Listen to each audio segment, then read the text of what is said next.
Morning, everyone. You all know me. My name is Nikos.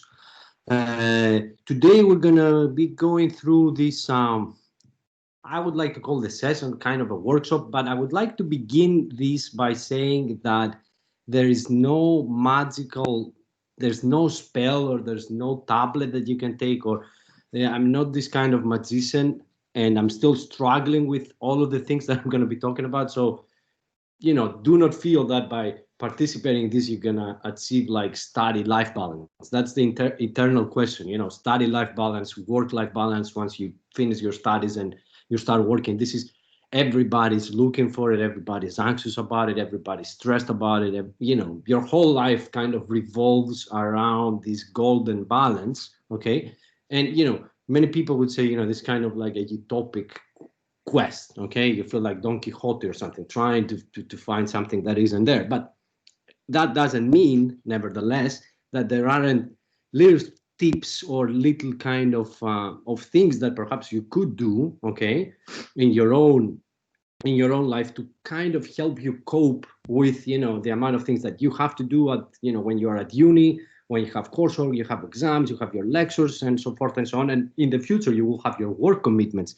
I mean, this kind of, I don't want to sound very pessimistic, but this kind of thing never really ceases to exist, because you're going to have more things in your personal life. You might have kids in the future, and they will have their own responsibilities and so forth and so on. So things are not necessarily getting worse because you're getting more experienced in how to kind of have a control over what is happening. Okay. But I think that one of the main thing that I feel like I want to say before I actually start going through the PowerPoint and talking about the things that I'm going to be talking about is that, we need to accept, like, as people, and that's like at least my personal take. It doesn't mean that just like wisdom that comes from me, is that in any point in our lives, either we're undergraduate students or we're doing our masters or we're doing a PhD or we work wherever we work in a university, we don't work in a university, we have to actually accept that we cannot control everything.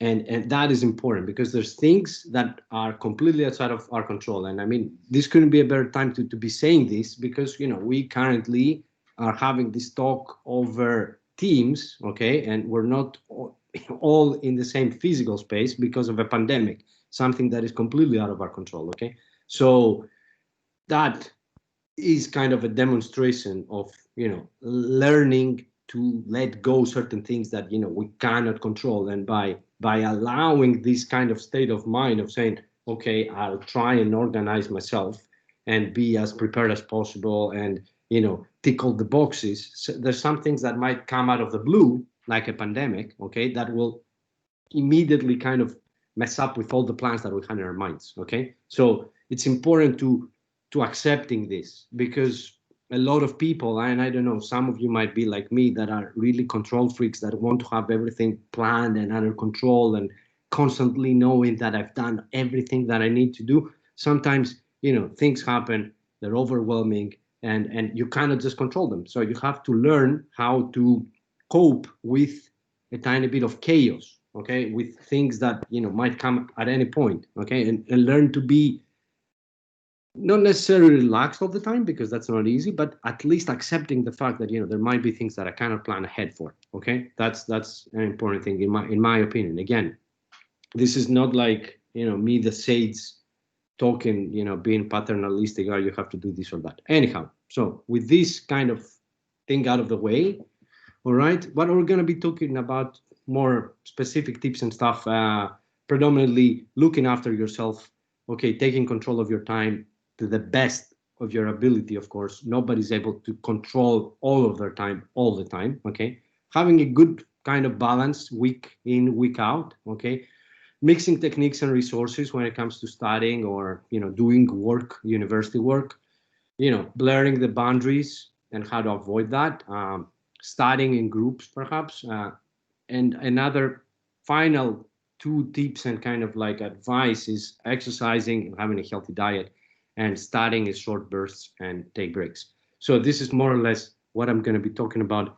At any point, I know we're not all physically in the, actually I can't see any of you, but at any point anybody wants to say something, wants to ask something, wants to intervene, just just unmute your mic and speak, or just raise your hand. Okay, I will. There's no problem with that at all. So looking after yourself, what do I mean by that? That university is an exciting time. Okay, there's a lot of new experiences, new friends, new opportunities, new responsibilities. Okay, and of course, depending on what year you are right now, because I can see some of you, I recognize some of you from the photos. Some of you are year one students, some of you are senior students. So the experience that the senior students might have with university life, okay, things might not be as intense in the terms of like coping with things that do not seem no longer that new, like writing essays and so forth and so on. But this is intense, it's challenging, of course, and it's very stressful. Okay, and that is the most important dimension, the stress, managing your stress. And one thing that I would like to say, that it should be your top priority, is your well-being. Okay, that is very, very, very important, and that needs to be your top priority. Okay, before doing great, before stressing about I need to get straight A's, I need to do better, I need to do better. The main thing, and that's before doing great at the university, is being well.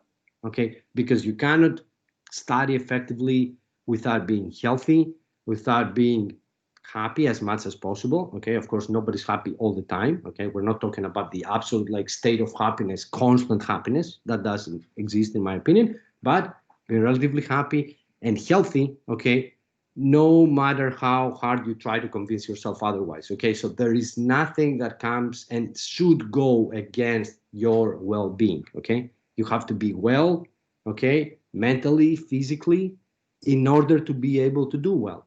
Okay, and if doing well at the university comes at the price of challenging your health, okay, either mental or physical, it's not worth it. Okay, as you will see, like in the next thing that in one of the next slides, you will see nothing is worth it. Okay, no university degree is worth getting burnt out over. Okay, so that is very, very important. So being well physically and emotionally should be your top priority. Okay, before marks, I know everybody's super stressed.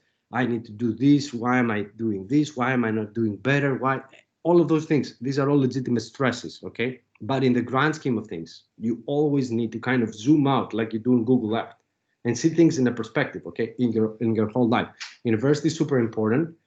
Your degree is very important. You want to do well. You feel responsible. Okay, you have your obligations. You have to submit your essays. You have to do well in your exams. I know it's always a feeling of I have to do well for my family, for my parents. My parents are sending me to the university. I've experienced this as well. I was a student not that long ago, and I know how it feels to feel this kind of obligation, towards my parents. They sacrificed, they did that to send me to the university, and they supported me throughout this time. And what am I doing? All of those things, they come into your mind. Okay, they play in your mind like day in and day out. Okay, but it's important to realize that university is an amazing experience, could be very stressful. Okay, but you have friends, you have family, there's support staff at the university for when things get very overwhelming.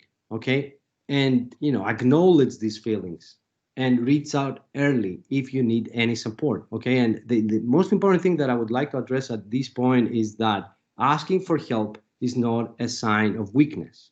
Okay, because there is this mentality everywhere. Okay, that if I ask for help, I'm weak. I need to be strong. I need to be, I don't need to talk about this. I don't need to talk about my stress. It will make me look weird. It will make me look like I'm lazy or any of those things. That is absolutely not true. Okay. It's actually a sign of strength to reach out to people and ask for help and support. Okay. So it's the complete opposite. Okay. It takes a lot of courage to actually get out of a hard situation where you feel very stressed and you feel like everything is against you and closing down on you, and you reaching out to someone and saying, look, I need some help. What can I do? Because there's things that you can do, okay? Surprisingly enough, in our minds where we're stressed and we're fighting with like intense stress or panic attacks, okay? And I've known this from personal experience even, okay? It feels like we can't do anything. There's nothing we can do. No one that can help us, okay? So we close ourselves, okay, into this kind of smaller and smaller bubble when we are just alone with our own stress and with a lot of work to do in front of us, okay? And that doesn't help because it keeps closing and crushing us, okay? And I'll tell you from my personal experience, at least, when you reach out and to someone that knows how to help you, either, you know, it's going to be your friends or your family, or especially anyone that is able to help, you're going to immediately start feeling better because you acknowledge what is happening and you realize that, you know, you need support and help to go through it. And there's nothing wrong with it. Okay. There is absolutely nothing wrong with it. You're not going to be weak. You're going to feel a lot better. Okay. And there's people that can help you. So you need to reach out when you feel like, you know, this is getting to the point where it's really affecting, you know, your mood, you know, you feel really down and you feel very stressed at any point. It is not a sign of weakness. So the first thing, and that's the title here, is looking after yourself, okay? Knowing what is happening, being real with yourselves, okay? Instead of just saying, ah, that's nothing, I just feel down every day. It's okay, it's just part of you. No, studying is okay, is an exciting and also very stressful experience, okay? Because of course, it's not just studying, it's also taking exams. Your work is being, you know, of course, is marked. You know, I have to mark an essay, and then I know that there's a person whose essay I'm marking that you will get affected by that, okay? This is part of the experience, all right?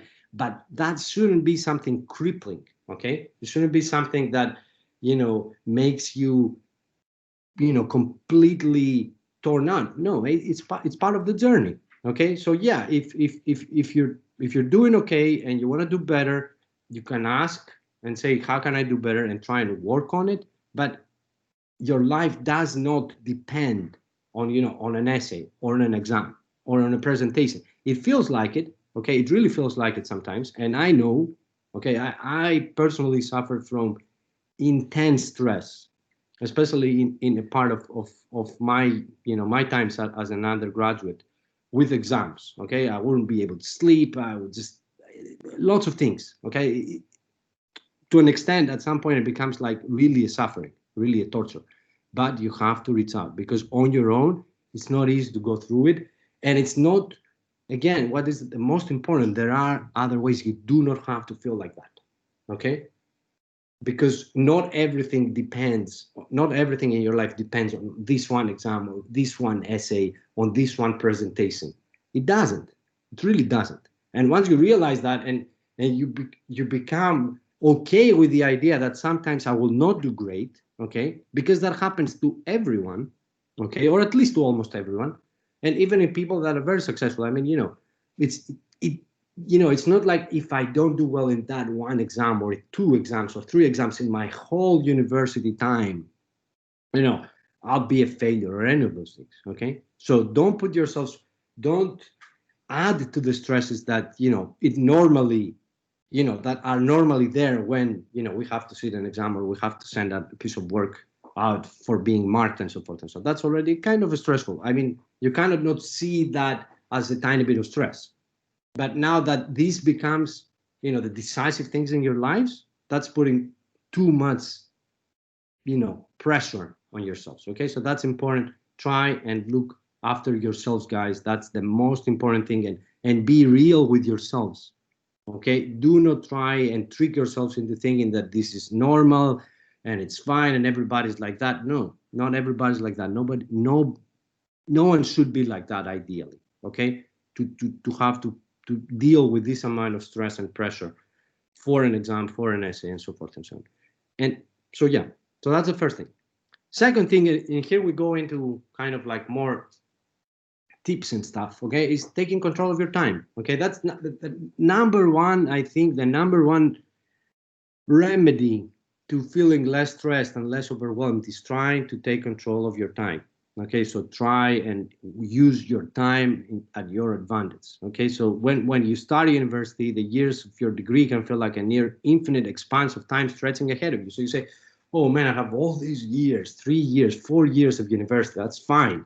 So a lot of the times you might think, why should I rush to start today? Okay, but I still have 3 years to go. Still have 4 years to go. Why do it right now? And I mean, that makes sense, right?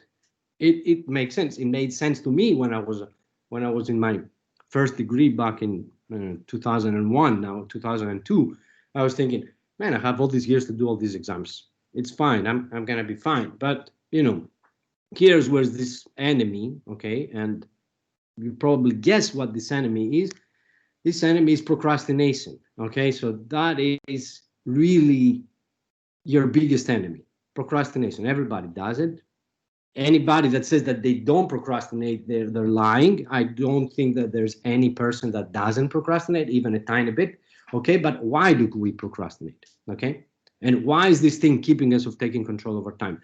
Again, this is not kind of a TEDx talk where I give you like the recipe to fight procrastination. If I could do it, I would do it, and I would make a lot of money. But I don't think anybody can give you a remedy on how to fight procrastination. But most important thing is understanding why we procrastinate. We procrastinate because we're afraid. Okay, so procrastination is actually a response to stress. Okay, so you don't procrastinate when if think of like the following scenario. Okay, like a friend calls you, says, okay, let's go grab a coffee or let's go watch a movie. You're not gonna procrastinate. You're gonna say, yeah, let's do it. Because why is that? Or let's go play football. Say anything that you really love to do. Okay, you will not procrastinate. You will not say, oh, okay, we'll do it later. No, you're gonna jump to that opportunity to go out, to see your friends, watch a movie, play some sports, play video games, any of those things. Watch Netflix. Nobody says I'm gonna watch Netflix. No, you're gonna put on Netflix and you're gonna be watching a series, and then one episode after the other episode. Procrastinating, okay, trying to avoid something that doesn't seem appealing, something that will create stress. And it's a vicious circle, of course. Okay, that procrastination is a vicious circle. So the more you procrastinate, the more fearful you are, the more stress you get, and you reach to a point where you go completely, you're completely overwhelmed with stress, and that kind of leads you to not doing anything because you feel like there's nothing to do. It's too late now. Okay, that has happened to me many times. Both in my post-study life and during my study in life. Okay, like saying I'm going to start working for this exam. I have like 2 months. I say big exam in law school takes like maybe 2 months to prepare. So it's like there's still time. Then I got a week, 2 weeks. Then I said, I can't make it now. So it's literally procrastination will take you down a path where it will where what you have to do becomes practically impossible. Okay, and then initially you kind of feel nice because you say, oh, I don't have to stress about that anymore. But then you realize that you didn't really do anything. You just did nothing, and then you felt good because now what you had to do is no longer possible. It's no longer on the table. But you realize, first of all, that you wasted an awful lot of time in doing nothing. Okay, and the thing about when you procrastinate is that you do not really relax. So you do not really control your time during the time that you procrastinate. You just live in a tiny bubble where you don't think about anything else and you do something kind of automatically like a little robot, okay? Because when I used to procrastinate, I would play video game or I would watch movies one after the other, okay? Because at the time there was no Netflix. So it would be, or like I would download like a whole series of a show, and I would just watch one after the other one and one after the other one. And then I started realizing, wait a second, right now I'm not doing anything. Like I'm not having a lot of fun either because I'm just, watching something just to take my mind off the whole stress. And I haven't achieved anything either. So, I mean, and now I have to face this exam or whatever it is that I had to do in like 2 months or 3 months. So it's like that didn't get me anywhere. That only led me to just, do stuff automatically like a robot to avoid thinking about things. And then after 3 months, perhaps 2 months, I came out of this and I was like, okay, so there's something to do. But the one of the most important things that you can do from day one is to recognize that you are in control of your time and how you can use it effectively. Okay, so just say being properly organized in a sense and breaking things down, okay, by allowing yourself also to have fun and do things that you like, will help you kind of cope with this, emotion of being overwhelmed and being super afraid of things, so much so that you will turn back to procrastinating and just binge watching things or just lying down or just sleeping or any of the things that we do when we actually procrastinate. So make active choices about how to spend your time rather than passively drifting along. Okay, so that this drifting along is what I just kind of described, right? So be active. So like, do the things that you like to do, put them in your schedule. Okay. So instead of viewing each day separately, try to think of university as one long process in which individual days add up to a larger whole. Okay. And by doing that, you can start to build good routines and habits into your day. All right. So they might seem small and unimportant, but they will eventually add up. So these things actually accumulate. Okay. So if you build like kind of a healthy routine in your everyday life, say, I like to play football. Let's say you like to go running. You like going out, grabbing a coffee.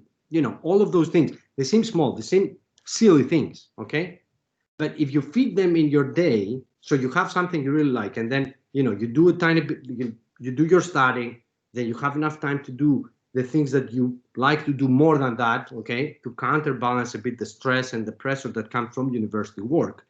And the moment you realize that these little things, that these little sessions actually build up and accumulate, so you kind of feel better because you realize that I can control this, like this sense of like this emotion, I can fight against it by doing something, and having trust and placing my trust in this process of doing little things every day that add up.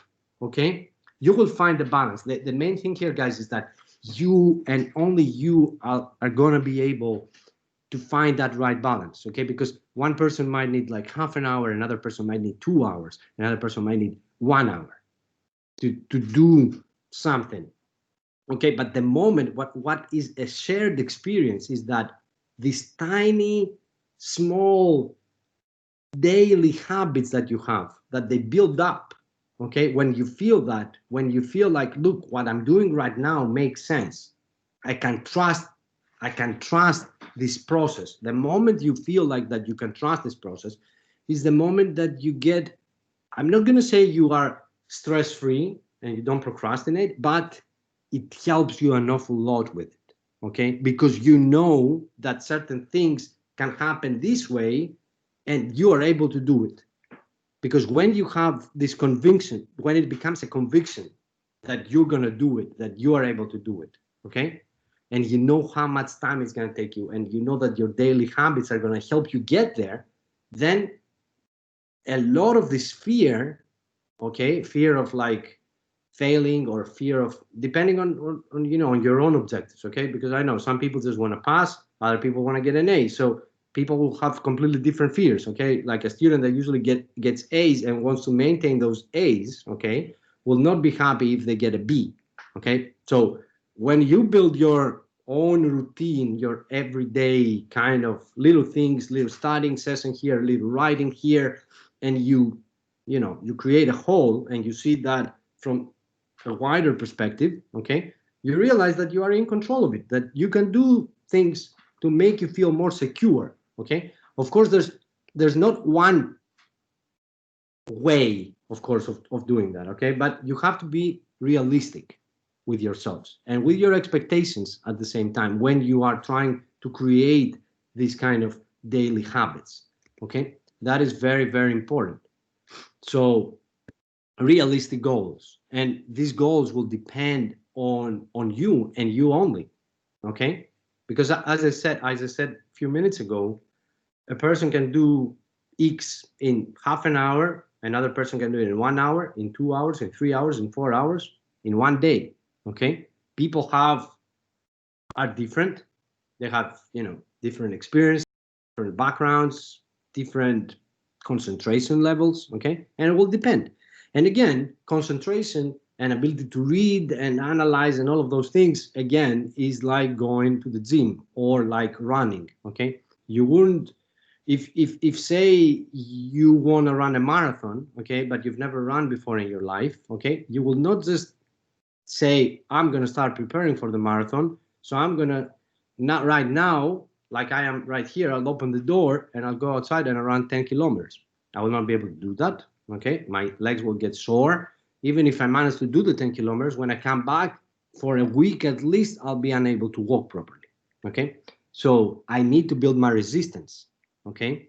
So similarly to that, okay, if you organize your time and you try to build your daily habits and you say, I'm going to be reading every day 100 pages, okay, if the last time you started you were able to concentrate fully for like 10, it's not going to be possible. So you're setting yourself for failure, okay? So and that is very common. I used to do that as well an awful lot. When I had a big exam, I don't know, maybe 1,000 pages, I would say, okay, I'll do 100 pages every day.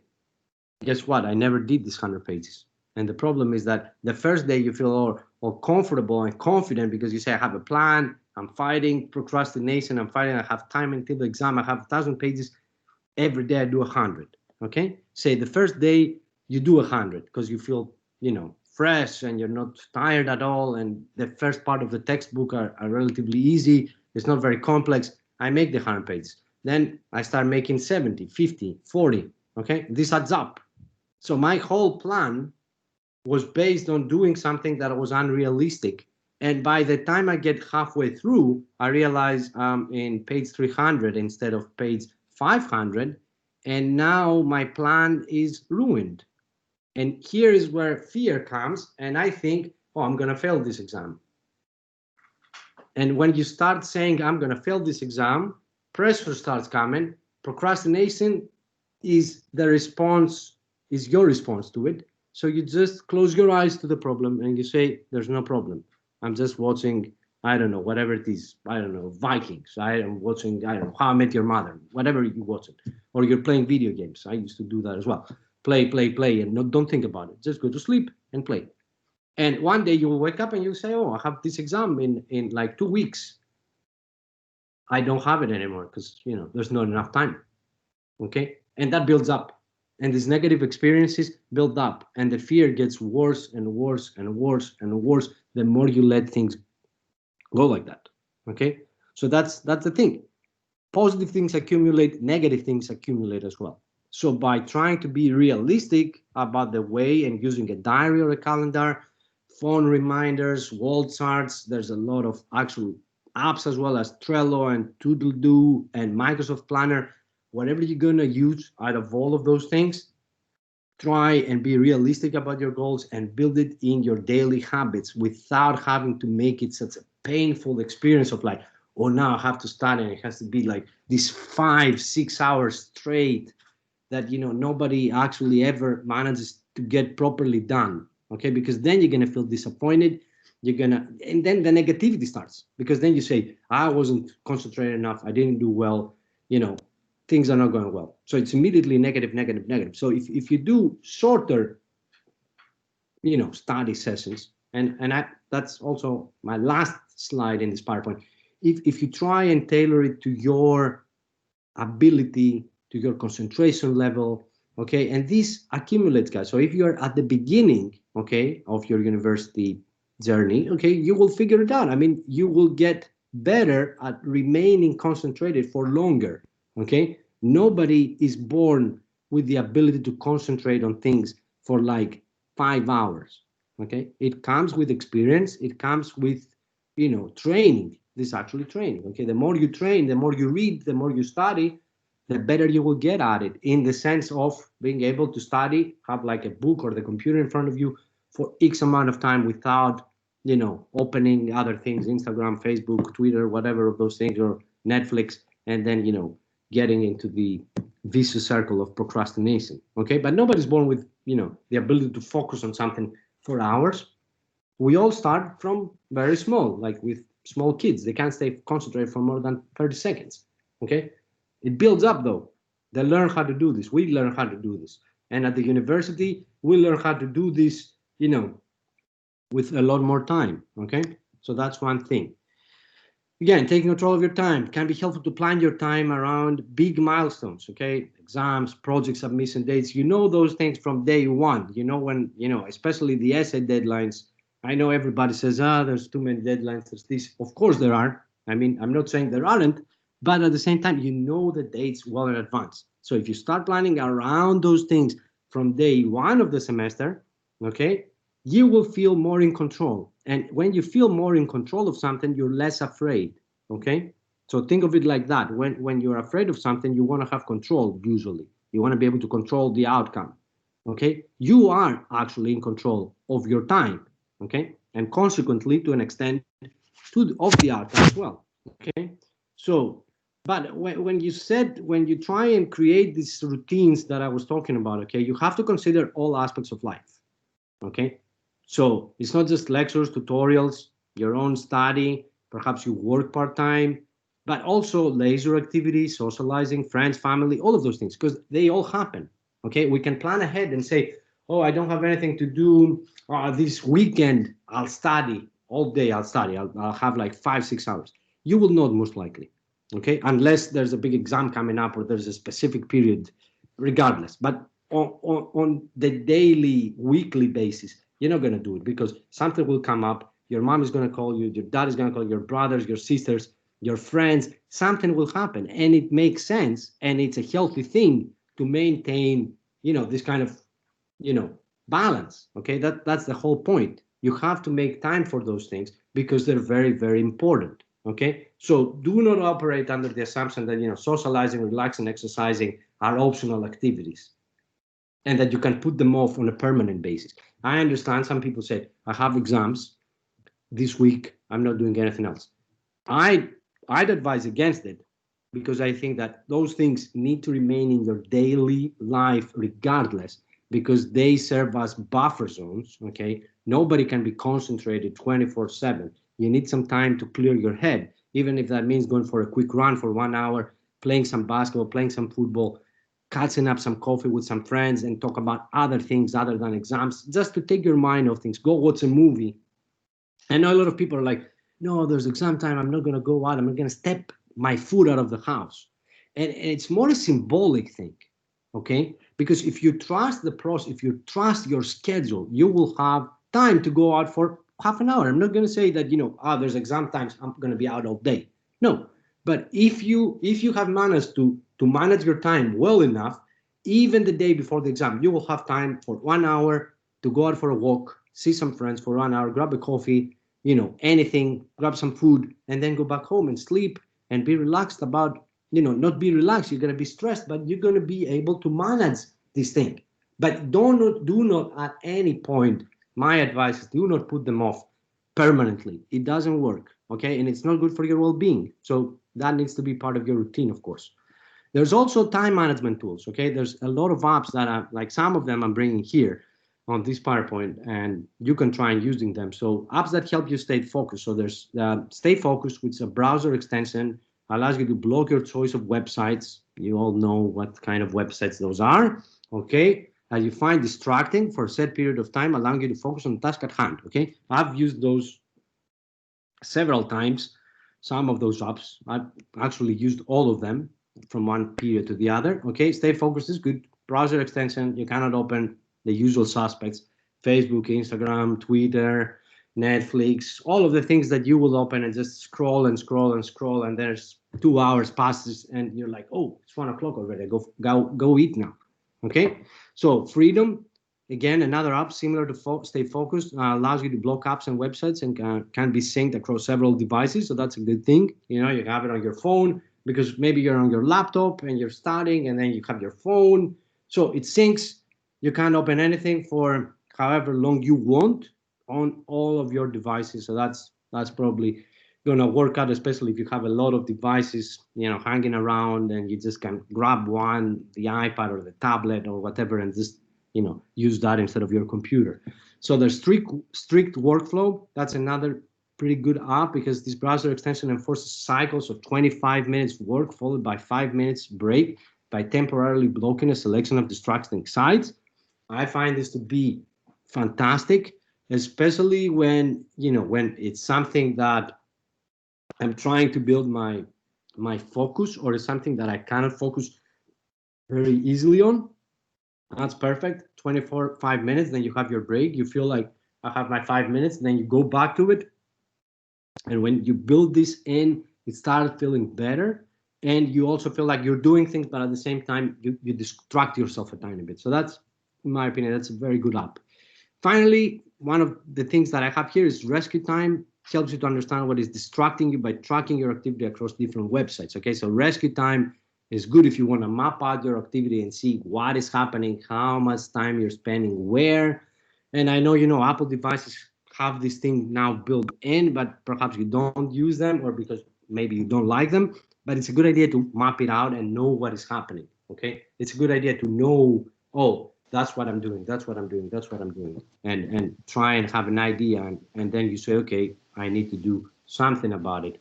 And perhaps I use one of the other apps to kind of block them temporarily, just to be safe. So striking a good balance week in, week out, very important. You realize that you're in control of your time. Once you do that and you get that, you start to divide each week into slots for studying and me time, socializing, relaxing, exercising. Okay, as I said, you build this routine and then you apply this routine on a weekly basis, week in and week out. Okay, these slots can be anything. And again, that is something that only you know. Okay, and that's why I said be realistic and be honest with yourselves. Okay, you can lie to me, you can lie to your TAs, you can lie to your parents. Ideally, you don't have to lie to anyone, but the most important thing is don't lie to yourself. Okay, do not make up excuses for yourself. Do not create this kind of like start saying and then saying, no, I can do it, I'll study for 5 hours. Don't trick yourself into believing that you will be able to do the impossible, because that is your own mind setting you up for failure. And again, this is part of the vicious circle that I talk about. So don't do that. Okay. So, and strike a good balance between studying and me time. Don't exclusively fill your slots with one or the other. Okay. So every day try and do a tiny bit of both. Okay. Balance them out so you don't get burned out, but at the same time, do not get too stressed because you're not doing enough. So every day when the stress comes in and says, what did I do today? Okay. I'm not doing anything. I'm getting paranoid now. Like I have to write 5 essays, 6 essays. No, you're going to come back and you're going to say, look, I did what I had to do today. That was part of my schedule. I'm in control of my time. I have this plan for this other essay. I'm okay. So I can be relaxing now, having my coffee, grabbing something to eat, going out for a walk, playing my football or my basketball, my tennis, whatever it is that you would like to do in your free time. I do those things without having this little thing in your ear saying, you should be studying, you should be writing, you should be doing that. Because when this comes, and it will eventually arrive, you will say, no, I did what I had to do today. I have my process, I'm fine. Okay? The more you become confident with your own routine schedule, whatever it is that you have to do, the less fearful you're going to be, the less you're going to be afraid, the less you're going to be stressed. So another thing, discipline, honest with yourself. I've said it, I cannot say this enough times. If you've already been out 4 times during a week and done no work, can you really justify another 3 times out? Okay, so be disciplined. So follow your schedule because you created that schedule. At the same time, be honest with yourself. Okay, so if you study for like half an hour, don't say, all right, I started half an hour. Okay, now I'm going to go out for 3 hours and then I come back. And that's it. Okay, be realistic, be honest, be disciplined. Okay, come up with a schedule. Feel that you have control over it and follow it through. Of course, things can actually happen. Okay, so that's why when we plan, we always plan for everything, family, this and that. And of course, something will come. I said at the very beginning, you have your schedule and you feel in control, but there is so many things that you can't control. There's things beyond our control, bad things happening, very good things happening. Okay. Things that happen out of the blue, okay? We cannot anticipate for a pandemic. We cannot anticipate for, God forbid, an illness or whatever. We cannot anticipate. Those things are unforeseeable circumstances. And when it's unforeseeable circumstances, it's not like you're not making excuses for yourself. These are known as unforeseeable circumstances. I mean, they cancel contracts, those things, okay? So they are emergency times, and the thing changes, okay? You cannot control what is beyond you. What you can control is how you do things right now. So if a pandemic comes, things are different, okay? You have to adjust to that, but it's not you making excuses if things change because of an unforeseeable event, an unforeseeable circumstance. And having an exam in 2 months' time is not an unforeseeable event because already. But if something happens, either it's a good thing or a bad thing, God forbid anything bad happening to anyone, but things happen, unfortunately, okay, you cannot plan ahead. So if something happens, then you readjust based on what happened, but knowing that it's not your fault. It's not something that you did. It's not something that you can, you feel responsible. That ruined my schedule. Yeah, but it came out of nowhere. Okay, you couldn't have anticipated it. Okay, so never feel bad about taking time to relax, provided you have done enough work that week to kind of balance it out. Okay, following your schedule. Okay, you need your own time. You need to relax. You need to be able to socialize. Okay, because you're gonna burn out, and if you burn out, things are gonna be even worse. Okay, so don't live in this kind of constant state of fear. Okay, try and take control of the things you can, because of course there's things, as I said, that cannot. Okay, so that's another thing. Mixing up your techniques and resources. So that's kind of like a bit more technical advice on how to study. Okay, how to effectively study. Okay, there's many approaches to studying. There's not only one. Okay, there's online video tutorials, textbooks, podcasts, flashcards, mind maps, writing notes, you name it. There's a lot of those things. Okay, the thing is, what works for you? Because a lot of people think, I'm gonna sit down like I'm sitting down right now in front of a desk and my computer, and I'll stay here for 5 hours, and I'm gonna be reading this textbook on my computer for 5 hours. That's gonna be perfect for me. Guess what? For some people, that's not the best way to study. That's not the best way to learn things. Okay, so it's counterproductive. So there's many techniques, many strategies. Okay, but you need to also have an idea of what type of a learner you are. And some of you might already be familiar with this because this is my standard every semester, end of semester kind of advice, is to go on this website, which is the varklearn.com, and you take a very short, questionnaire. Maybe it will take you 10 to 15 minutes tops, and it will tell you what type of a learner you are. Are you a visual person? Are you a person that likes to listen to things? Are you a person that has to write them down? Are you a person that has to speak, talk out loud? You have to draw things. What is the best thing for you, for remembering, for learning, for getting information? Okay, and see what your results are, and then you're going to get a good amount of recommendations of how to prepare for exams, to how to handle your studying. Okay, because that's important, because a lot of times you just have like a book in front of you and you go one page to the other, and you just feel like things get in and get out. Okay, and that's horrible. Okay, that's horrible for what we're talking about this balance thing of balancing life and work, because then you can't find any balance. Because if the way that you study and the way you approach study is not effective, it's not effective for you personally, okay, then you're gonna feel like you have to give more and more of your time to that. And if you dedicate more and more, the more time you dedicate there, because we only have 24 hours in a day, the more hours that go towards that, the less hours is gonna be for anything else. Okay, so it's very hard to find a balance if we have counterproductive or ineffective ways of actually studying. Okay, so I recommend this questionnaire 100%. Go on it if you haven't already done it. That means if I haven't taught you in the past, because I bring this up every time. And if you were, if I taught you before and I didn't do it, please do it. It's only going to take 10-15 minutes. You had nothing to lose, only things to gain perhaps from mixing up your techniques.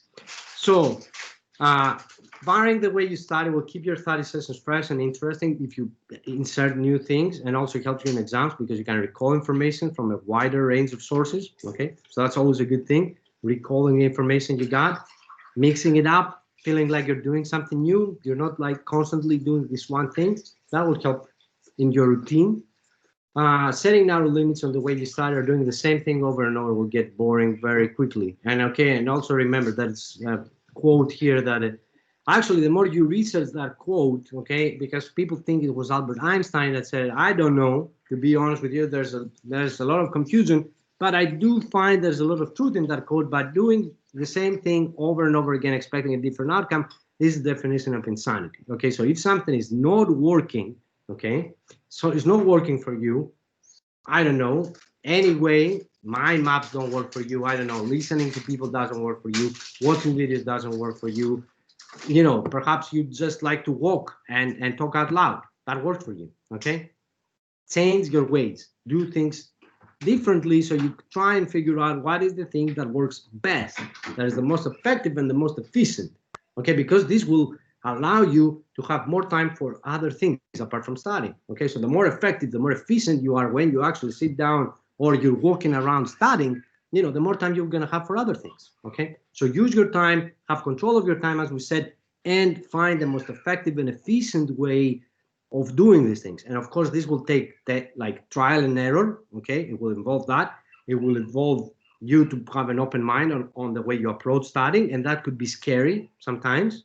I know, because halfway through law school, I was introduced to a new way of trying to, because in law school, there's a lot of memorization, especially in Italy. So I had to memorize an awful lot of things. I wasn't very good at memorizing things. So I tried to took a course on how to memorize more things effectively, but I had to trust this. And I was very much afraid because I had my own way that wasn't working really well, because I had to spend an awful lot of time trying to memorize certain things. So the time it took me to kind of accept this new approach and put my faith in it and be able to say, okay, I'm going to do that now, and it's going to take a lot less time, but apparently it works, and I'll go to my exam. Okay, I had an awful lot of fear, okay, because I felt like insecure. You say, okay, maybe this doesn't work, okay, but you have to take the risk, okay, because when you know that something doesn't work well, and it takes an awful lot of your time and it puts a lot of pressure on you, you have to try and find alternative, because there are alternatives. Okay, but you just have to keep an open mind and take the chances,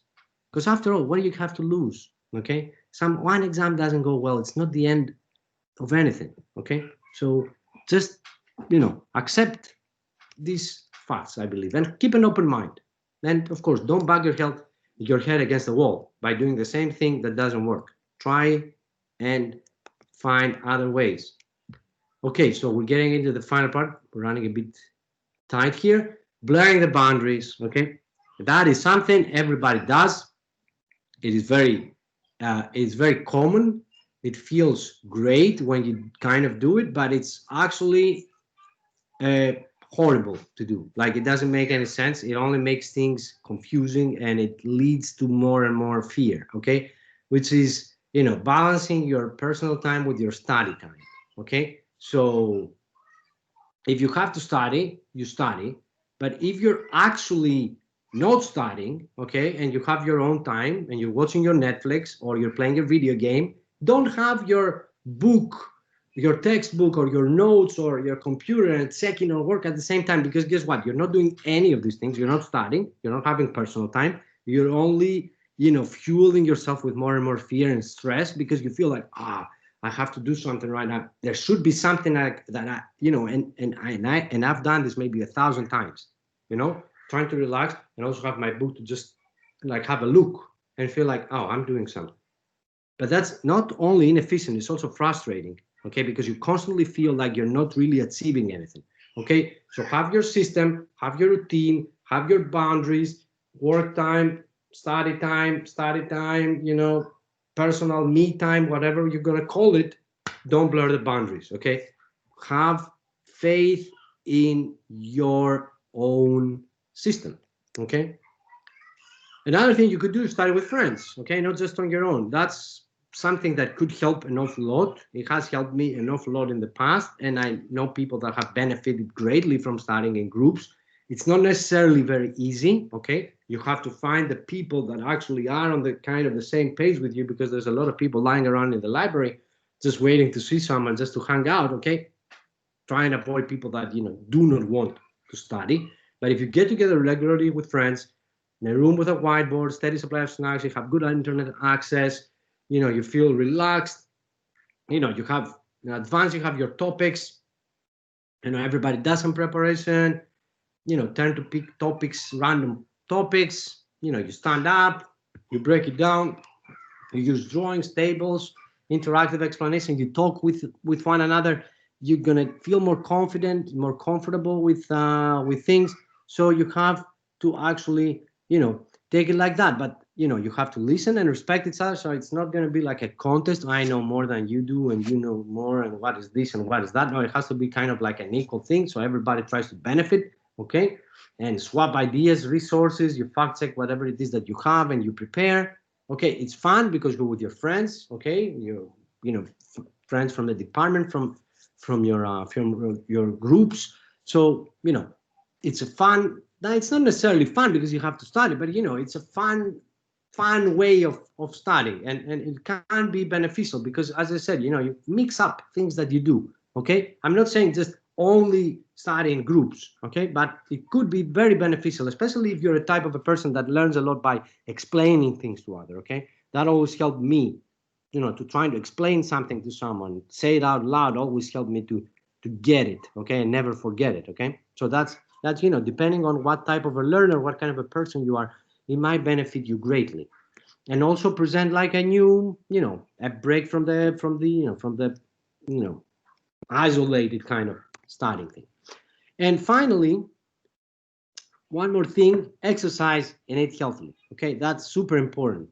Exercise, whatever type of exercise, either it's going to be a walk, or it's going to be a fast walk, or it's going to be a run, or it's going to be basketball, but football, volleyball, tennis, karate, I don't know, any of those things, do them, and do them like 3 times a week. That's the recommendation from like any health organization. Okay, so do that, introduce those things to your weekly routine. Do not just let go of your own body. You're gonna feel better mentally. Your physical health will improve. You want to be healthy in order to be able to do well also. I mean, the ancient Greeks used to say, a healthy mind and a healthy body. Okay, you cannot have one without the other. So try and introduce that to your daily, weekly habit. Okay, do a tiny bit of exercise. It helps a lot. It helps an awful lot, like clearing your mind, doing something you like, especially if you have like a preferred activity. It will take your mind off for 1 hour or 2 hours, and it's gonna feel amazing because you go back and you feel physically tired, less stressed. You can have your nice shower, and then you go and you sleep, and you have a good sleep. That's very, very important. So whatever choice of activity, okay, you study fresher and you feel better if you do any type of exercise. I mean, you do not have to become like this kind of like, I don't know, like super athletes or anything. Just a walk. If you don't feel like you have stamina to run, or if you don't like running, anything at all will actually help. And at the same time, eat healthy food. Try and avoid like all the unhealthy takeaways. There's also healthy takeaways that can help. Okay, I'm not saying that this is super important, you have to do this, but it helps. Every little helps. Again, we said, physically healthy, you need to eat healthy food as well as junk food. But don't go for the junk food. I mean, I feel kind of bad saying that because I used to eat a lot of junk food, but it happens. But try and balance it out, because diet and exercise are super important. And it's not just like me saying that. It's like a lot of research done on on exercising and healthy balanced diet for better kind of when we're doing better mentally, okay, and intellectually we're better. So it's science, so listen to the science. Final thing, study in short bursts and take breaks. Okay, there exists something of a myth. Okay, a lot of us have had to face that kind of a myth. Long periods of time free in which to study, anything less than a few hours isn't worth it. You're just studying for 1 hour. What is this? That's not studying. I don't know. Everybody has heard those things. I don't know. I used to hear those things from my parents. Oh, you just studied 1 hour and you're going out? What is this? Doesn't make any sense. You have to study there be closed in your room for hours after hours. But, eventually by doing well, then, you convince others. And, like then my parents said, okay, you have your system. Fair enough. It works. Okay. So here's when you get confidence. You have to be confident, but other people will also see that it works. So you're going to be, nobody's going to be like on your case saying, you can't do that now, you have to study or whatever. Okay. So that actually is something that you have to keep in mind. As I say here, this isn't true. You can, in fact, study very effectively for an hour here or 20 minutes there if you really put your mind to it, okay? Build these little bursts of studying into your daily routines, and you will find that this is a very effective and efficient way. And of course, as I said, tailor your everyday habits and your weekly habits in a way that take into account your personal capabilities, your strengths, and your weaknesses, because you are the only ones that know what happens inside your mind. Okay, I cannot read your mind, nobody can. Okay, so that's it from me. There's nothing else. So if you have any question, any comments, please just talk. Thank you.